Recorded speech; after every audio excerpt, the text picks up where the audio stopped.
beloved Boss Mike Cervera.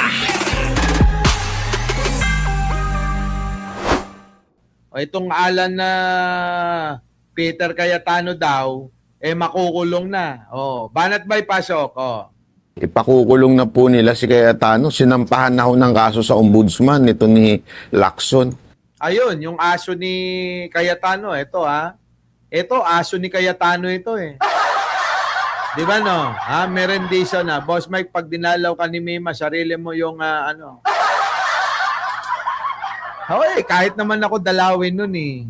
Oo, walang problema. Ito, makukulong na daw si Cayetano. Grabe, ipakukulong na po nila si Cayetano. Sinampahan na ho ng kaso sa ombudsman nito ni Lacson.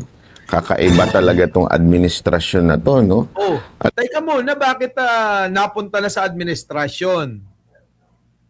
Anong kasalanan ni Pangulong Bongbong o administrasyon ni Pangulong Bongbong sa away nilang dalawa? Mapipigilan ba ni Pangulo kung mag-away sila na parehas senador?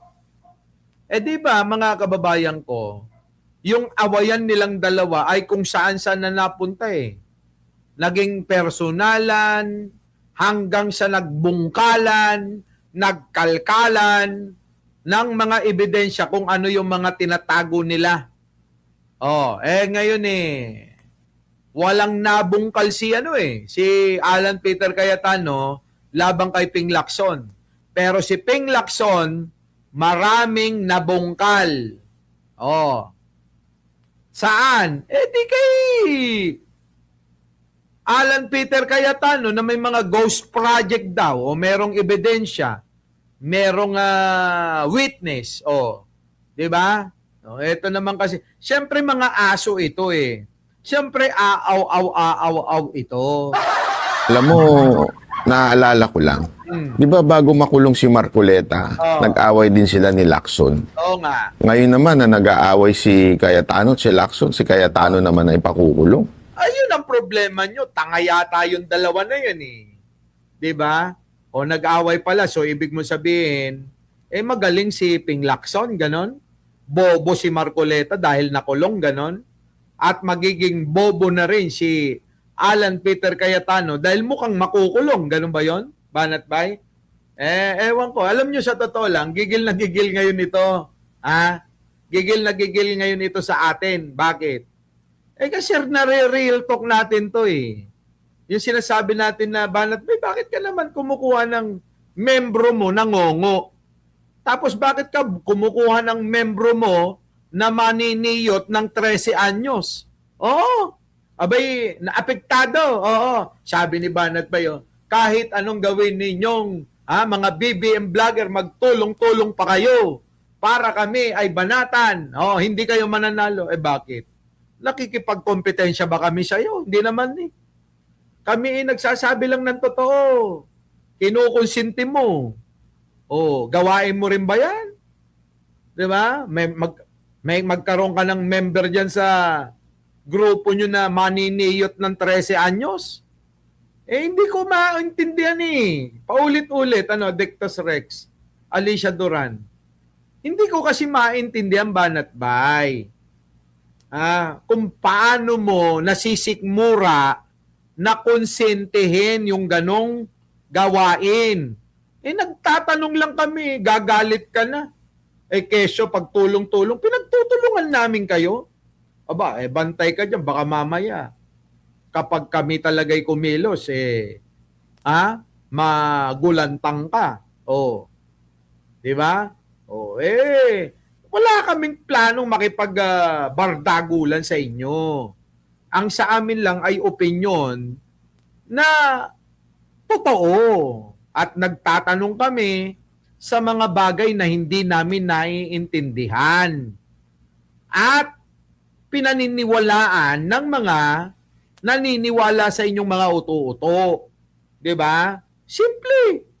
Bakit mo kinukonsente? Bakit ka pumapayag na magkaroon kayo ng membro ng maniniyot ng 13 anyos? Sabi ko nga ano ba yan, yung titi nyo ganito lang kalaki? No, palaking-kingan lang balaki ng titi ng membro mo, ganyan. Oh, kasi sa akin banat bay, ganyan ganyan. Oh, malapit na nga ang ganito eh.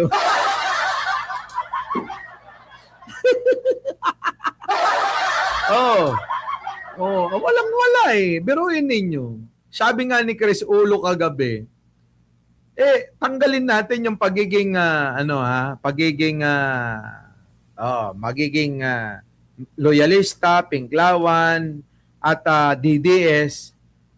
Makikinig ba kayo dun sa ngongo na magpapaliwanag patungkol sa politika? Sige nga ho. Tama naman si Chris Ulo dun. 'Di ba? Makikinig ba kayo sa usapin ng politika sa usapin ng pampolitika sa isang ngongo? 'Di ba? Kung meron namang Mike Cervera, gwapo pa. 'Di ba? Bakit kayo makikinig do sa ngongo? 'Di ba? Yung isa naman makakita lang ng binti nagtitikol na. Ano ba naman yung grupo nyo, Banat Bay?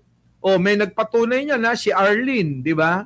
Si Arlene na taga-Amerika. Sabi niya, Boss Mike, yung kapatid ni Banat Bay daw. Pinagtitikulan yung binti niya. Patingin nga ng binti mo. Biruin nyo, kakaiba. May ibang klaseng kalibugan yun. Biruin nyo binti pa lang, nilalabasan na. Paano pa kaya pag nakakita ng Pepe yun? Di ba? Kaya nga sabi ko sa inyo, sobrang kaelyahan nila Banat Bay. Tuloy. Huwag mo na personalin yun. Ikaw naman, Pinipersonal mo real talk yun. Hindi kami nakikibangayan sa inyo, walang ganon. Oo, nakikipagtalas-tasan kami sa pamamagitan ng pananaw at opinyon. Tama ba, Sports TV?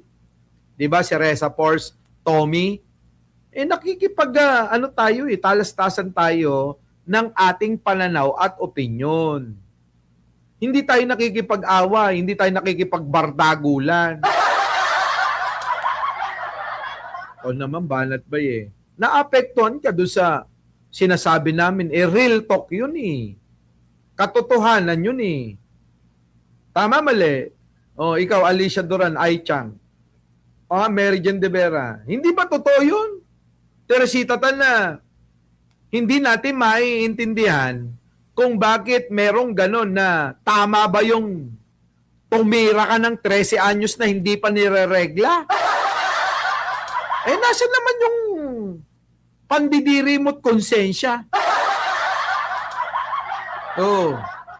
Tama ba yun na maglo-look ka nang makakita ka lang ng binte? Hindi normal yun. Oo, hindi normal yung binti pa lang naglo-lo-lo-lo na daw. Diba? Talagang walang-wala siguro, sa bagay, hindi naman nakakapagtaka sa mga itsura nila mga kababayan meron ba magkakagusto sa kanila? Kung hindi kayo magbabayad? Sabi nga ni Ninyo, nagbabayad ka raw. Lalaki? Sa bagay, may nagsabi nga talaga si Banat Bay, tanong lang naman ito, Sagutin mo, sagutin mo. Alam ko namang napapanood mo ako. Banat Bay, tanong ko, bakla ka ba? Kasi wala ka naman dapat pagtago pa.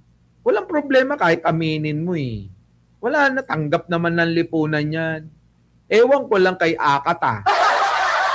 Di ba Addictus Rex Si Akata galit sa bakla. Si Manny Pacquiao, ganun din, galit din siya. Di ba? Aminin mo na, hindi ka naman makukulong katulad ni Alan Peter Cayetano. Ano ngayon kung bakla ka? Si Nino nga, proud na proud siya. Di ba Si Nino Barsaga, proud na maging bakla siya. Oh, ano naman nakakahiya doon? Walang nakakahiya doon, banat bay? Ano ba yan? Oo, aminin mo na. Hindi ka naman makukulong eh. Daming nagme-message sa akin. Naku po, ba't naman ganyan? Di maganda yan. At ito matindi nito ha. Alam naman ng lahat na tinik sa impeachment itong si Cayetano. Kaya mukhang gusto nilang makulong kasi plan. Ikino-connect mo lagi kasi dun sa pabor lang sa inyo eh. Hindi ganoon, Banat Bay, ang pagiging parehas na pagbabalita natin. I-connecta mo sa lahat. I-consider mo rin yung baka naman may nagawang kasalanan talaga kasi hindi naman yan masasampahan ng kaso kung hindi yan nandugas.